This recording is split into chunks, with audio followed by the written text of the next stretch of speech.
Bom dia, paz do Senhor, amados irmãos. Deus abençoe a todos. Trago aos amados irmãos hoje a nossa nona lição falando sobre as histórias e as poesias falam ao coração. Uma lição importante que vai retratar a importância dos livros históricos que temos na Bíblia e também os livros poéticos que trazem uma mensagem especial para nós, o povo de Deus. Trouxe lá para o povo de Israel e traz também para nós hoje. Que Deus te abençoe. Obrigado a você que tem assistido os nossos vídeos do canal, tem participado. Que o Senhor continue abençoando a sua vida de modo assim tremendo, de modo maravilhoso. Que a boa mão do Altíssimo esteja sobre a sua vida.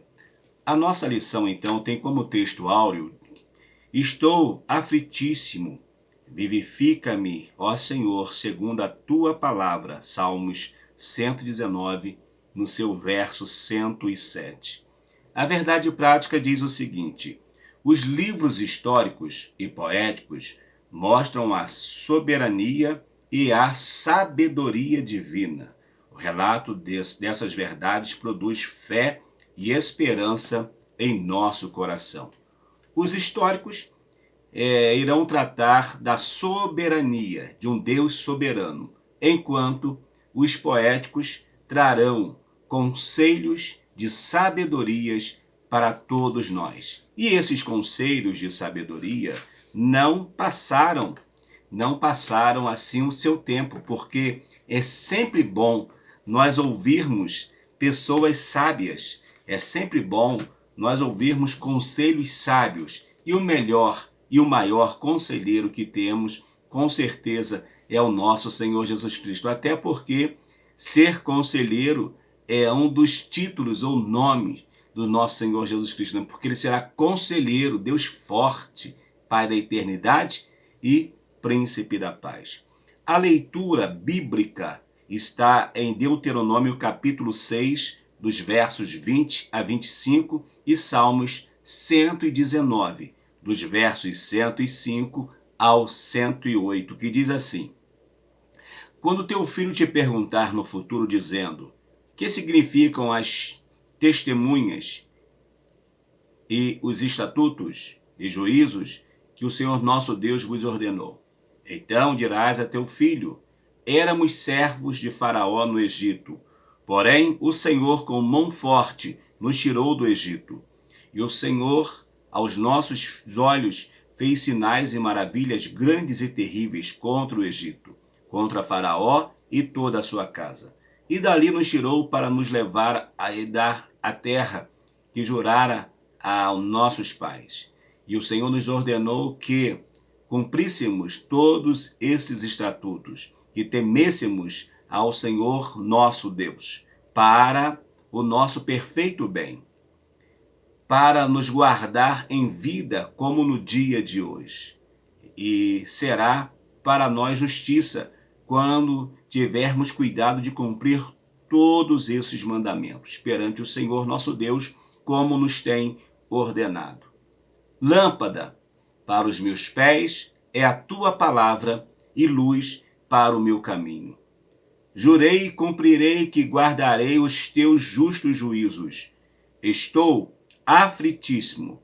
Vivifica-me, ó Senhor, segundo a tua palavra. Aceita, eu te rogo, as oferendas voluntárias da minha boca. Ó Senhor, ensina-me os teus juízos. A nossa lição tem 3 objetivos especiais que nós veremos ao decorrer da lição. Primeiro objetivo: destacar as narrativas de Josué e Juízes e apresentar as histórias dos reis de Israel e Judá. Segundo, conhecer a estrutura e características da literatura bíblica, poética e de sabedoria. Mostrar os princípios práticos para a vida cristã. Com certeza, mais um momento de um grande aprendizado nós teremos na palavra do Senhor nosso Deus. A introdução diz assim: a Bíblia faz uso de gêneros literários para expressar a revelação divina, para contar as histórias do povo de Deus. Os livros históricos servem da literatura chamada de narrativa, enquanto os livros poéticos e de sabedoria recorrem ao texto lírico, com o propósito de despertar sentimento. Em vista disso, na lição de hoje, estudaremos as experiências, as instruções relatadas nesses livros, cuja mensagem fortalece os nossos corações. Então, amados, vai ser um momento muito importante quando nós estaremos aprendendo, falando um pouquinho mais, sobre os livros históricos e poéticos que fazem parte do cânon da Bíblia Sagrada. As histórias do Antigo Testamento. Os livros históricos, após a morte de Moisés, Deus chamou quem? Josué, para liderar o povo na conquista da terra prometida. As gerações seguintes, para assegurar a herança, disputaram o espaço com outras nações. Deus, ordem de Deus, que o povo precisaria conquistar a terra de Canaã. Toda a terra conquistada seria a terra que o Senhor daria à sua geração, daria ao seu povo. Os registros dessa experiência com Deus e da posse da terra são chamados de livros históricos. São um total de 12 volumes que retratam a história de Israel desde a entrada em Canaã, cerca de 1400 anos antes de Cristo, até o tempo de Esdras e Neemias, cerca de 400 anos antes de Cristo. Período de que Israel experimentou a providência e proteção e juízo divino. Então nós vamos ver que os livros históricos, eles são livros que vão de Josué até Esdras e Neemias. Vamos lá. São esses os livros: Josué, Juízes, Ruth, 1º e 2º Samuel, 1º e 2º Reis, 1º e 2º Crônicas, Esdras, Neemias e Esther. São livros que são livros históricos, livros que trazem a história de Israel, a história do povo. Esther, por exemplo, é um livro que não consta o nome de Deus, mas nós vemos Deus em todas as páginas desse livro, guardando o povo, usando o seu filho, usando a sua filha como uma mensagem, para trazer uma mensagem de esperança ao povo. Quais são, então, as histórias dos juízes? Como surgiu os juízes?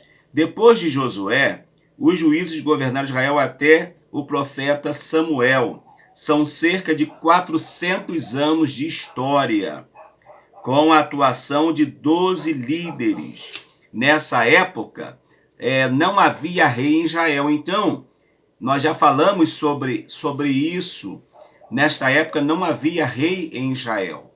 Quem governava, quem era levantado, eram os juízes. Os juízes eram levantados por Deus para libertar o povo. Porém, o povo não tinha uma liderança nacional. Cada tribo, cada região fazia o que achava melhor. Então eles transgrediam a lei de Deus, reconhecia o Senhor como Deus verdadeiro. Então o Senhor fazia o quê? Trazia para eles o livramento. Era assim que acontecia. Passava um tempo de paz, depois eles voltavam novamente e transgrediam a lei do Senhor nosso Deus. Nesse tempo nós temos Gideão, nós temos Sansão, nós temos homens que fizeram a diferença, que fizeram todo um diferencial nesta condução de um povo. Mas vai chegar um momento que eles olham e nesse período vai se destacar, a presença vai se levantar alguém importante, que vai ser Samuel, e eles então vão pedir a Samuel que a nação tivesse um rei como as demais nações. Como resultado, os israelitas foram subjugados pelas nações vizinhas. Eles foram colocados para julgar as nações, mas agora eles são subjugados por elas. Por quê? Porque não cumpriram o mandamento do Senhor. Para que a bênção estivesse sobre eles, eles precisariam obedecer à voz de Deus. Como não obedeceram à voz de Deus, então eles foram entregues aos seus próprios desejos, e com isso aconteceram coisas terríveis. Deus levanta libertadores para resgatar Israel da opressão. No 3, as histórias dos reis. Por volta do ano 1050 a.C., Deus constituiu Saul como rei de Israel. Por quê? Porque o povo pede um rei. Deus então fala com Samuel: Samuel, você vai ungir sim rei, não precisa ficar preocupado. Deus também tem tudo estabelecido. Deus sabia da necessidade também deles terem um rei. Só que talvez não aconteceria exatamente naquela hora. Aconteceria na hora certa, porque ele já estava preparando alguém para ser rei. E esse menino vai surgir 17 anos depois. Quando Saul é ungido rei, nem sonhava de Davi ter nascido na família de Jessé. Então Deus já tinha tudo estabelecido. Por outro lado também, Davi já vai pegar uma nação vamos dizer assim, acostumada a ter um rei. Ele não vai pegar uma nação que nunca tinha passado por esse processo assim de governância. Não, ele já vai saber, quando ele assume, o povo já vai saber quais são as atitudes deles para com o rei. Então Deus constituiu Saul como rei em Israel. Saul fracassou. Davi foi escolhido e recebeu a promessa de um reino que não teria fim. Como assim? O reino de um homem terreno não teria fim. Porque esta promessa iria cumprir-se futuramente na vida de nosso Senhor e Salvador Jesus Cristo, porque Jesus, biblicamente, é da descendência de Davi. Jesus é da descendência de Davi, visto que o cego vai reconhecer isso quando ele clama: Jesus, filho de Davi, tenha misericórdia de mim. Então, o trono de Davi seria um trono eterno, porque o Senhor Jesus passaria a fazer parte da genealogia humana de Davi. Então nós vamos ver que após Davi vem o seu filho Salomão. O seu filho Salomão, um homem sábio, muito sábio, porque Deus lhe deu essa sabedoria. Mas quando vem o filho de Salomão, e devido também às falhas cometidas por Salomão, inclusive nós temos, se você não assistiu, nós temos dos nossos juvenis 2 lições, uma que fala sobre a monarquia, a outra, 3 lições que falam sobre os juízes e que fala sobre os reis mais importantes de Israel. Eu vou deixar também o card aqui em cima, aqui na descrição desse vídeo, para você entrar lá, para você entender o que nós estamos falando. Então, Roboão, ele vai falhar. Após Roboão, quando Roboão assume o trono de Israel, o reino é dividido em Reino Norte e Reino Sul. O Reino Norte vai ter a capital Samaria e vai ter como rei Jeroboão. E o Reino Sul vai ter a capital Jerusalém e vai ser o reino comandado então por Roboão. Então teve perdas por causa das escolhas que esses reis fizeram. Foram para o exílio. Aí depois nós vamos ver que Israel, devido ao pecado, vai para o exílio em 722, Israel, o Reino Norte, e depois o Reino Sul vai também para o exílio em 586. nenhum dos dois escaparam de ir para o exílio. Por quê? Transgrediram a lei do Senhor nosso Deus. Os livros poéticos de sabedoria do Antigo Testamento. Vamos lá. Os livros sapienciais e poéticos. 5 livros do Antigo Testamento são chamados de escritos sapienciais e poéticos, porque ensinam a sabedoria por meio da poesia ou da prosa. São eles Jó, Salmos, Provérbios, Eclesiastes e Cantares de Salomão. Eclesiastes foi escrito quase todo em prosa, e os outros livros foram redigidos em sua maioria em forma de poesia. De modo geral, a prosa retrata o modo como normalmente falamos, ou seja, uma conversa.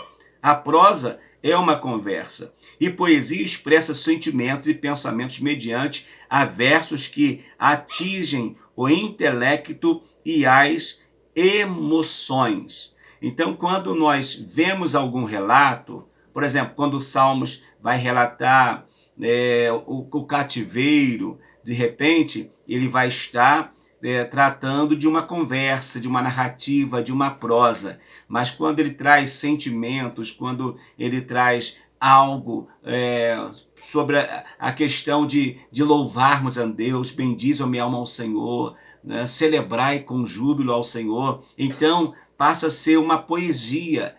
Além de ser um cântico, passa a ser uma poesia que pode ser também cantada. Então nós vamos ver isso aí, nós vamos ver, por exemplo, uma prosa, Salomão contando acerca da sua vida lá em Eclesiastes, mas nós vamos ver Salomão trazendo em Cantares um livro apaixonado, uma história apaixonada, né? Algo assim, um tom poético de poesias, de amor, nós vemos nas linhas do livro de Cantares. Então é algo assim maravilhoso.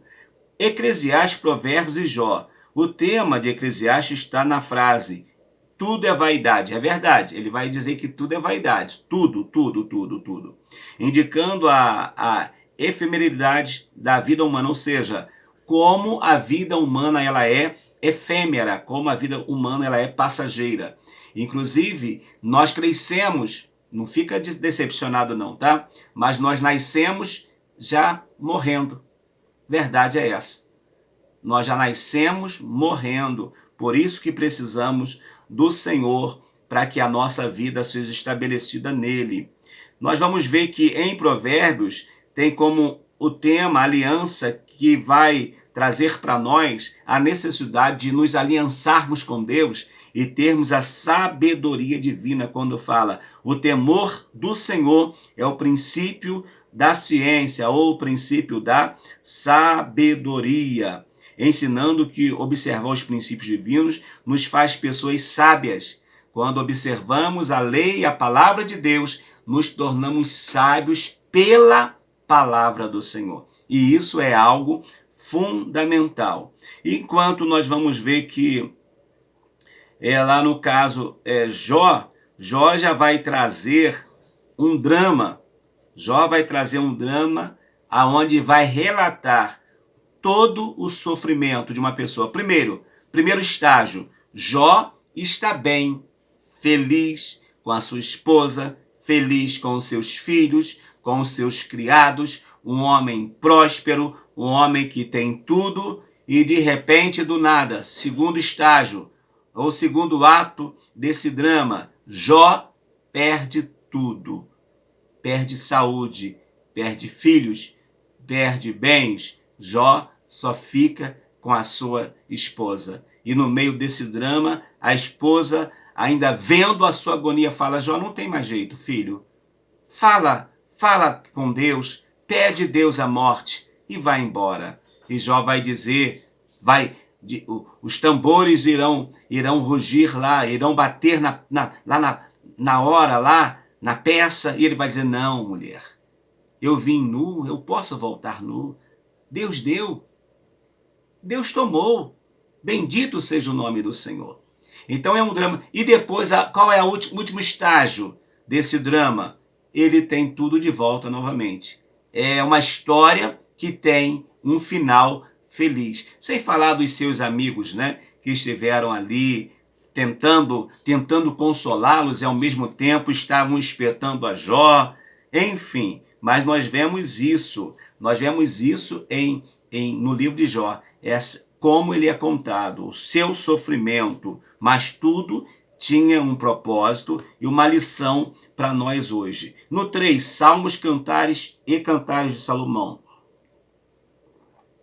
Salmos em hebraico significa louvor e sinaliza que a mensagem principal do livro é louvor, oração e adoração, ou seja, Salmos nós encontramos de tudo, louvor, oração e adoração. Se nós não aprendermos a adorar com o livro de Salmos, estamos perdidos.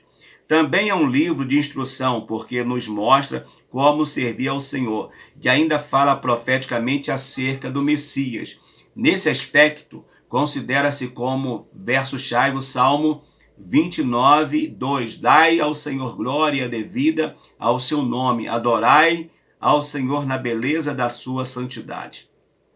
O livro de Cantares ilustra o compromisso e a intimidade, o relacionamento entre o homem e a mulher, o compromisso de uma vida matrimonial, como deve ser o tratamento, também fala de traição, fala de abandono, enfim, mas ele vai tratar essa questão, a questão da importância deste relacionamento do homem para com a sua esposa, para com a sua companheira. E isso para nós também é fundamental. Obrigado a você que está comigo assistindo esse vídeo aula até agora. Se não se inscreveu, lhe convido a vir comigo no canal. E se já inscreveu, muito obrigado. Compartilhe esse vídeo para que mais pessoas sejam abençoadas com essa síntese desta aula. No 3, uma mensagem ao coração. Uma mensagem de soberania. A Bíblia descreve o que Deus fez na vida de pessoas e por meio delas. Por exemplo, Deus conduziu Josué na travessia do Jordão.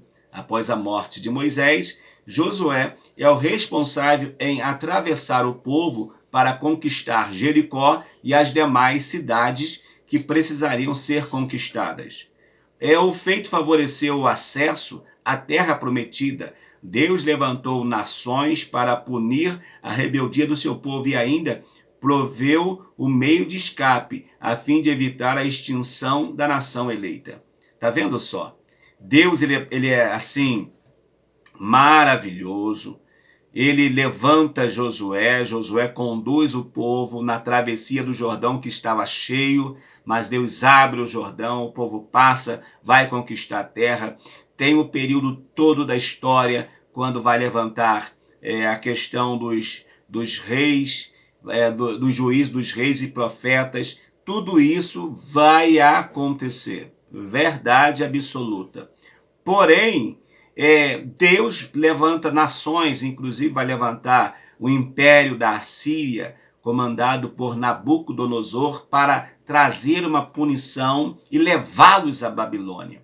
Lá na Babilônia, o povo vai aprender que deve adorar o que estava lá nos 10 mandamentos. Deus como o único Deus. Só lá no exílio que eles vão aprender a adorar o verdadeiro Deus. Ele resgatou da Babilônia o remanescente conforme promessa feita a Davi após 70 anos, como fora profetizado pelo profeta Jeremias. Foi ele quem conservou a nação de Judá e assim preparou o caminho para a vinda do Messias prometido. Jesus é o leão da tribo de Judá. Assim sendo, nosso coração deve aquietar, porque Deus é soberano. Ele age na história e nada acontece fora da sua vontade. Deus está dentro da sua soberania, no controle de tudo. O salmista vai dizer: do Senhor é a terra, a sua plenitude,